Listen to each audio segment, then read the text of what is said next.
कभी सोचा है कि कोई ऐसी जगह हो सकती है जो सिर्फ मेहमानों को नहीं बल्कि उनकी रूहों को भी अपनी दीवारों में हमेशा के लिए कैद कर लेती है? आज हम एक ऐसे ही शापित मतलब कर्स्ड जगह की कहानी में गहरे उतरने वाले हैं, जिसका नाम है मोटेल मेलाटी।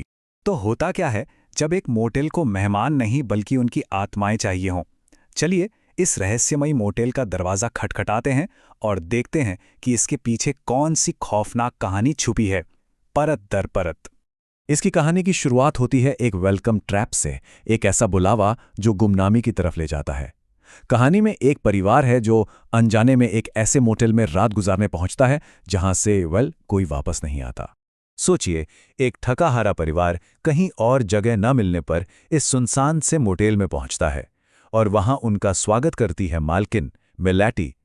उसका स्वागत करने का तरीका, उसकी बातें, कुछ तो था जो बहुत अजीब था, मतलब अनसेटलिंग था। और मेलाटी बहुत चालाक है।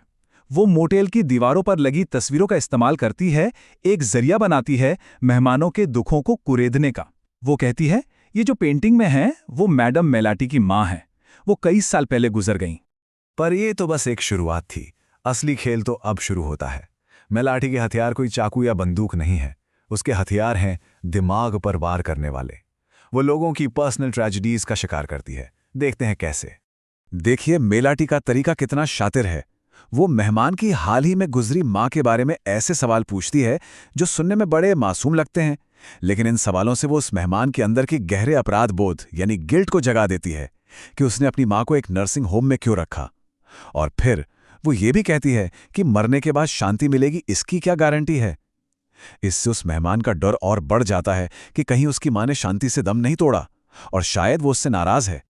और फिर वो ये लाइन बोलती है, वो अकेली मरी, उनके आसपास कोई नहीं था, उनका अपना परिवार भी नहीं।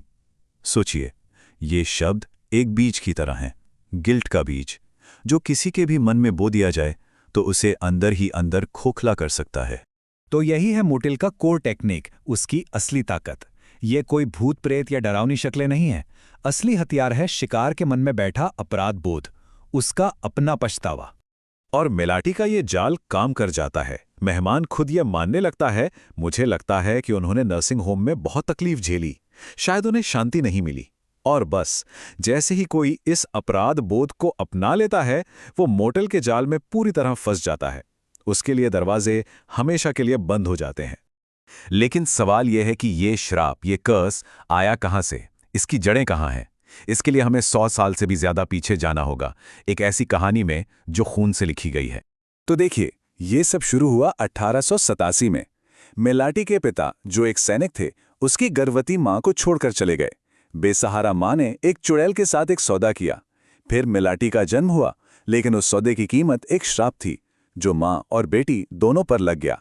और जब गांव वालों को इस श्राप का पता चला तो उन्होंने डर के मारे मेलाटी की मां को मार डाला। तो ये श्राप आखिर है क्या? ये एक तरह की सुपर नेचुरल एफ्लिक्शन है जो मेलाटी को उसकी मां के गर्भ में ही मिल गया था, उस सौदे की कीमत के तौर पे। इसी श्राप ने उसे हमेशा हमेशा के लिए उस घर से बांध दिया और उसी घर की काली शक्तियों का सोर्स बन गया।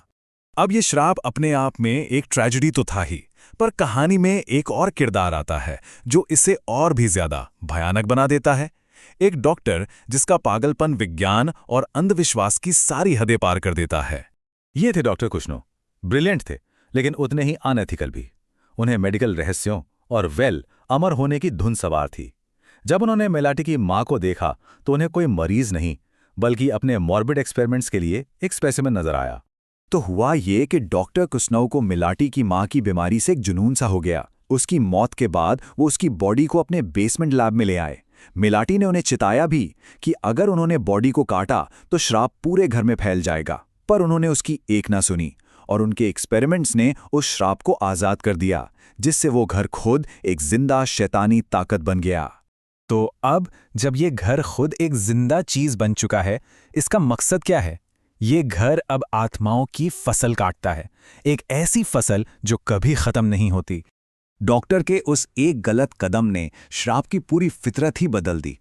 अब ये घर सिर्फ शापित नहीं है, इसे जिंदा रहने के लिए आत्माओं की जरूरत है। ये एक शिकारी बन चुका है और मेलाटी इसकी गेटकीपर है, जो शिकार को अंदर बुलाती है, घर की कभी ना खत्म होने वाली भूख मिटाने के लिए। और ये बात खुद मेलाटी कबूल करती है जब वो कहती है, इस घर को आत्माओं की सख्त जरूरत है। ये लाइन इस मोटेल की भयानक सच्चाई को बयां करती है। तो आइए इस पूरी कहानी के कुछ की पॉइंट्स को जल्दी से देख लेते हैं। पहली बात, ये मोटेल सिर्फ डराता नहीं बल्कि साइकोलॉजिकल मैनिपुलेशन करता है। दूसरी, ये लोगों की इमोशनल कमजोरियों जैसे कि अपराध बोध और दुख को अपना निशाना बनाता है। तीसरी बात, ये श्राप एक पर्सनल ट्रेजेडी से शुरू हुआ था, एक चुड़ैल के सौदे से, और फिर डॉक्टर कुस्नो के एक्सपेरिमेंट्स ने इस श्राप को कई गुना ज्यादा खतरनाक बना दिया। और आखिर में ये मोटेल अब एक जिंदा चीज है जिसे जिंदा रहने के लिए आत्माओं को खाना पड़ता है। ये कहानी एक बहुत ही अनसेटलिंग सवाल छोड़ जाती है। अगर अपराध बोध ही वो चाबी है जो इस मोटेल का दरवाजा खोलती है, तो हम में से कितने लोग होंगे जो इसके अंदर जाने से खुद को रोक पाएंगे? ये सोचने वाली बात है ना?